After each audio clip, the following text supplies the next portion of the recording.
जिनकी एक लव कृपा मात्र से परम शांति परम विश्राम को प्राप्त हो गया। भगवान की कृपा, बिना जगत गुरु भगवान की कृपा के ना तो शुद्ध ज्ञान होता है, ना भक्ति होती है, ना प्रेम होता है। ये हमारी बात मान लो। खूब नाम जप करो।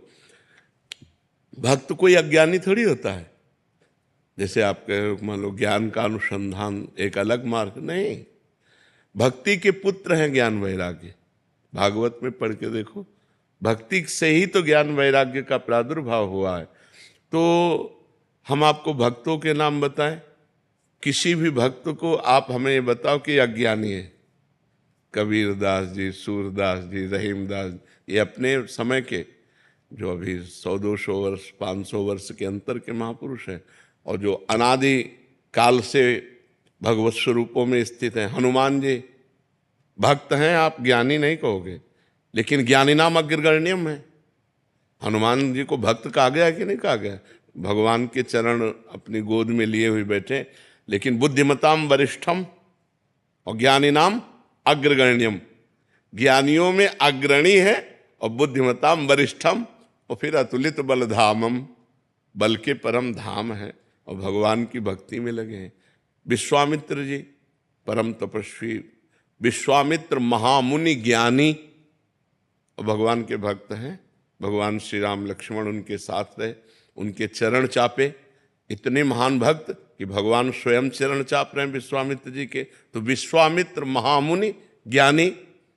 गरुण जी जैसा कौन भक्त होगा? भगवान को सदैव अपनी पीठ पर धारण करते हैं। गरुण महाज्ञानी गुण राशि, गरुण महाज्ञानी गुण।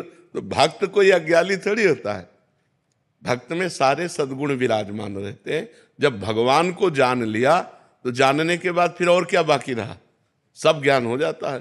तो हमें लगता है पहले डट के भजन करना चाहिए, गंदे आचरण छोड़ना चाहिए, इंद्रियों पर विजय प्राप्त करनी चाहिए।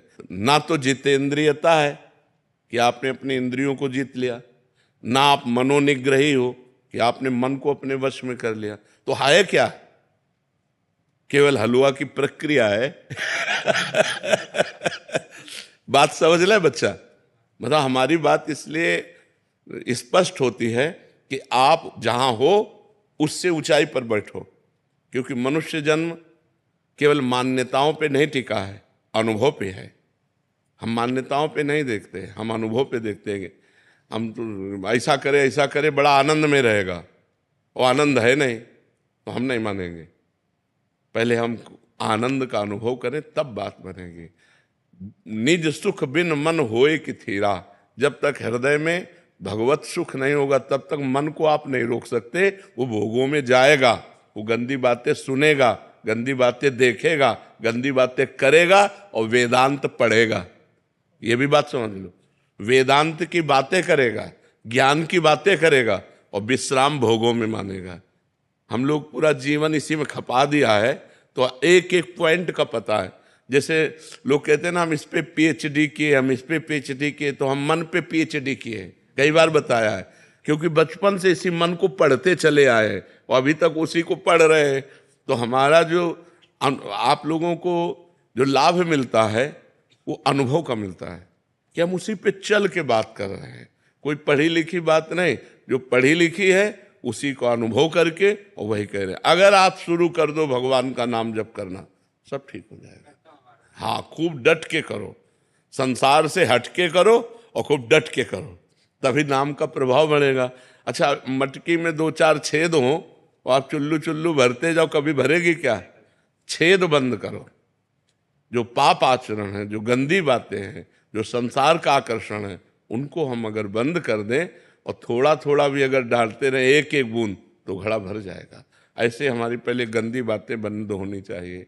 हमारे जीवन में कोई गंदगी नहीं होनी चाहिए, शास्त्र के अनुसार हमारा जीवन होना चाहिए। फिर जो हम भजन कर रहे हैं वो हमारा एकत्रित होता जाएगा, वो घड़ा भर जाएगा। और जब भजन का घड़ा भरेगा तो परमात्मा साक्षात्कार उसका फल है। सीधा फल है भगवान का साक्षात्कार। वही भगवान आत्मा है, वही परमात्मा है। आत्मा और परमात्मा में इतना थोड़ी अंतर है, वही है, वही परमात्मा है, वही आत्मा है। भक्त जिसे भगवान कहते हैं, ज्ञानी उसे आत्मा ब्रह्म कहते हैं, योगी जन उसे परमात्मा कहते हैं।